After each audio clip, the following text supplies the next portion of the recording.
અમે લુખ્ખા પણ જોયા અને પોલીસ પણ જોયા અને પછી બે વિડીયો જોયા. હવે ભેદ કરવો મુશ્કેલ થઈ રહ્યો છે કે કોણ લુખ્ખા અને કોણ પોલીસ. તમે પણ પહેલા સાક્ષાત કરી લો આ વિડીયોનો. કોન્સ્ટેબલ પંકજ માનસિંહ હાલે હા એટલી દાદાગીરી થી ફોટો પાડવાનો. અરે છે તો નહીં નેમ પ્લેટ તો નથી પાડ લે. નેમ પ્લેટ અરે ક્યાં નામ બોલું છું અરે નેમ પ્લેટ ક્યાં અને આઈફોન માં જા અરે મારે ક્યાંય ન જાય મારે ક્યાંય નહીં. હા આ તો મારે જવાનું ક્યાંય ન ચાલ ખૂબ અત્યારે કામ ચાલુ છે કામ ચાલુ છે. નમસ્કાર, આપ જોઈ રહ્યા છો સ્વમાન. હાલ સોશિયલ મીડિયા પર સામાન્ય નાગરિકો જોડે ઉદ્ધતતાપૂર્વક વર્તન કરતા પોલીસના કિસ્સાની નવાઈ રહી નથી. છાસવારે આ પ્રકારના કિસ્સા સામે આવતા રહે છે. હવે ગુજરાત પોલીસનું સૂત્ર છે કે સેવા, સુરક્ષા અને શાંતિ, પણ કોની? નાગરિકોની ફરિયાદ લેવાતી નથી. બુટલેગરો બેફામ છે. પોલીસ સ્ટેશન જતા લોકો ખચકાટ અનુભવે છે. લોકો પોલીસ શબ્દોનો ઉપયોગ બાળકોને ડરાવવા માટે કરતા હોય છે કે બંધ થઈ જા નહીં તો પોલીસને બોલાવીશ. આ હાલત છે આપણા રાજ્યમાં પોલીસની. હવે પોલીસ વિભાગમાં આ પ્રકારનું વર્તન કરતા કર્મચારીઓ પર કાર્યવાહી પોલીસે જ કરવી પડશે. પોલીસની ખરડાતી છબીની પાછળ આ પ્રકારના દાખલાઓ છે તે તેને વધારે વેગ આપે છે. એક તરફ એવો પણ મત હંમેશા સામે આવતો રહે છે કે પોલીસને કામના કલાકો કરતાં વધારે કામ કરવું પડતું હોય છે. પોલીસની વર્દી એક જવાબદારી છે. પોતાની પસંદગીથી જ્યારે વ્યક્તિ પોલીસની વર્દી પહેરે છે અને નાગરિકની સેવા, સુરક્ષા અને સલામતી કરવાની તેમનું પ્રાથમિક કર્તવ્ય છે.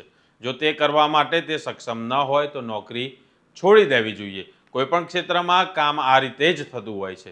હવે આ બંને જે વિડીયો છે તેમાંથી આ પહેલો વિડીયો જેમાં દાવો કરવામાં આવ્યો છે કે તે પોરબંદરનો છે, જેમાં એક વ્યક્તિ પોલીસનો વિડીયો ઉતારી રહ્યું છે, ત્યારે પોલીસ અધિકારી તેની સાથે કયા પ્રકારનું વર્તન કરે છે તે ફરીવાર જુઓ. અને આઈફોન માં જા અરે મારે ક્યાંય ન જાય મારે ક્યાંય નહીં. હા આ તો મારે જવાનું ક્યાંય ન ચાલ ખૂબ અત્યારે કામ ચાલુ છે કામ ચાલુ છે. રકા તૂટી નહીં ખાય રકા તૂટી જાય પચમાં નહીં આવવાનું કામ ચાલે. હું ઉપર ઉભો છું. આ તો જા હું અહીં ઉભો રહે. આ તો જા ઉભો રહે. આ તો શું છે તારે કામ ચાલે છે શું લઈને ઉભો છે?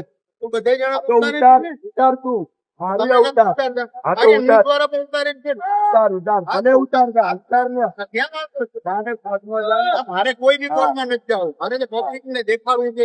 અને આ બીજો વિડીયો છે જેના માટે લોકો કહે છે કે પોલીસ વિભાગનું સૌથી ઝડપી કામ કરતું ખાતું, જેમાં ટોઈંગ વેનમાં બેઠેલા પોલીસ કર્મચારીનું વર્તન તમે જુઓ. કોન્સ્ટેબલ પંકજ માનસિંહ હાલે હા એટલી દાદાગીરી થી ફોટો પાડવાનો. અરે છે તો નહીં નેમ પ્લેટ તો નથી પાડ લે. નેમ પ્લેટ અરે ક્યાં નામ બોલું છું અરે નેમ પ્લેટ ક્યાં નેમ પ્લેટ ક્યાં નેમ પ્લેટ ક્યાં નેમ પ્લેટ નથી સાહેબ પાસે અને વગર કારણના મને ધક્કો મારીને મારી ગાડી હીરાબાગ થી ખેંચીને લાવેલા. છે અમારા પાસે. અરે મારો વિડીયો છે તો હું વિડીયો વાળો જ છું, ચિંતા નહીં કરો ને. તમને આ મારો વિડીયો ને મારી ગાડી તમને ક્યાં લાવશે સાહેબ? તમે સાહેબ છો તો અમે હું મુફલીસ છીએ? ફોટો પાડ ભાઈ ફોટો પાડ. દાદાગીરી થી નહીં બોલો, દાદાગીરી થી નહીં બોલો. ભાઈ દોમતદાર નથી, ઓય ગુનેગાર નથી હું. હા હેલો ગુનેગાર, સાચું બોલવા વાળો ગુનેગાર લાગે છે તને?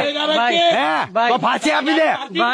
હે મારપીટ તું કરે, તારા રાખેલા મારપીટ કરે અને તું કરે. પબ્લિક છે ને, પબ્લિક ની રીતે વાત કર. ભાઈ પ્લીઝ બે હાથ જોડું છું તું સમજે છે હું? પ્લીઝ ભાઈ મારો ભાઈ અમારો વાત સાંભળો પ્લીઝ મારો ભાઈ બે ખાલી બે નહીં મારી ગાડી હું કૂતરાની જેમ બોલું છું, મને ત્યાંથી કસડીને લાવ્યો અને ઉપરથી એના ઓલા છે એ જે 300 વાળા છે મને ધક્કો મારે. ભાઈ પ્લીઝ 2 મિનિટ ભાઈ બે મારા સમજે એક શબ્દ ના બોલતા ભાઈ મારા સમજે ભાઈ મારા સમજે તમે 2 મિનિટ ખાલી પ્લીઝ. આ સાહેબ છે એની દાદાગીરી અને એના જે સાથીદારો રાખેલા છે ને એ જેમ લુખ્ખા તત્વો હોય ને એવી રીતે પબ્લિક સાથે બોલે છે. ભાઈ પ્લીઝ મારો ભાઈ તમને મારા સમજે 2 મિનિટ ખાલી અને દાદાગીરી કરે છે કે અંદર નાખી દો, ફાંસી આપી દે. ભાઈ પ્લીઝ સાચું બોલવાની સજા ફાંસી હોય ને તો તું આપી દે મારો ભાઈ પ્લીઝ મારો ભાઈ સમજે છે હું તું મને? લઈ જાઓ પ્લીઝ મારો ભાઈ. ઓલા દીપકભાઈ ને બધા બોલાવ્યા આવે છે હમણાં. મારો ભાઈ આપણે કઈ નહીં અરે ના આ સાહેબ છે, હું પીસીઆર માં મારી ગાડી ખેંચીને અહીંયા ચડાવી દીધી. હું પડી ગયો નીચે, મારા પગમાં પગ નથી, ચપ્પલ નથી અને છતાં આ લોકો મને જેમ ફાવે એમ ધક્કો મારીને મારવા આવેલા બરોબર. અને ઉપરથી દાદાગીરી કરીને મારી ગાડી ખેંચીને અહીંયા લાવે. છેક હીરાબાગ થી હું રાડો નાખું છું માણસાઈની રીતે કે સાહેબ ઉભી રાખો મારી ગાડી છે, છતાં ઉભા નહીં રહ્યા ને મને કેમ ઓલો કૂતરો ભસતો હોય એવી રીતે ત્યાંથી ઢસડીને લાવ્યા છે અને મારી ગાડી છે ને કેમ ચોર લઈ ગયા હોય ઉચકીને એવી રીતે લઈ આવ્યા છે. ગાડી પાર્કિંગમાં પડેલી હતી, ત્યાંના સીસીટીવી ફૂટેજ બી છે. ખોડિયાર મિશનરીમાં મારી ગાડી પડેલી હતી. ભાઈ એક મિનિટ, ના સાહેબ ને કરવું છે ને મારી ગાડી હું ત્યાંથી ઢસડાવું છું. કેવી રાડો નાખી છે મેં. બરાબર છે. અને મને ધક્કો મારે છે. કોઈ જાગૃત નાગરિક જ્યારે પોલીસ અધિકારીને સવાલ કરે ત્યારે તેમનો ઈગો કેમ હર્ટ થઈ જતો હશે? નેતાઓના બંદોબસ્તથી શું કંટાળ્યા છે પોલીસ અધિકારીઓ? અને જો હા, તો આ પ્રકારનું વર્તન ત્યાં કેમ કરવાની ત્રેવડ તેમનામાં રહી નથી હોતી? પોલીસની છબી બદલવાનો જે પ્રયાસ છે તે પોલીસે જાતે જ કરવો પડશે. દમ મારી ક્યાં સુધી કામ ચાલશે? સામાન્ય જનતા માટે વર્તન બદલાશે ત્યારે કંઈ થઈ શકશે? શું પ્રજા સાથે વાતચીત કરવા માટે તાલીમનો અભાવ છે? તો કોમ્યુનિકેશનની તાલીમ સરકારે આપવી જોઈએ. પોલીસ વિભાગને આ પ્રકારની તાલીમો સતત આપતા રહેવું જોઈએ. જો કામના કલાકો વધારે છે તો તેના પર ધ્યાન આપવું જોઈએ. પોલીસની કામગીરી દરમિયાન જો શારીરિક અને માનસિક શ્રમ પણ વધારે રહેતો હોય તો તેના માટે મેડિકલ સુવિધાઓ પણ આપવી જોઈએ. પરંતુ છેલ્લે વાત એ છે કે સેવા, સુરક્ષા અને સલામતીનું જે સૂત્ર છે તે સામાન્ય માણસો માટે પૂરું પાડવાનો પ્રયાસ થવો જોઈએ. તમારો શું મત છે આ સમગ્ર મામલે તે તમે કોમેન્ટ બોક્સમાં જરૂરથી જણાવજો.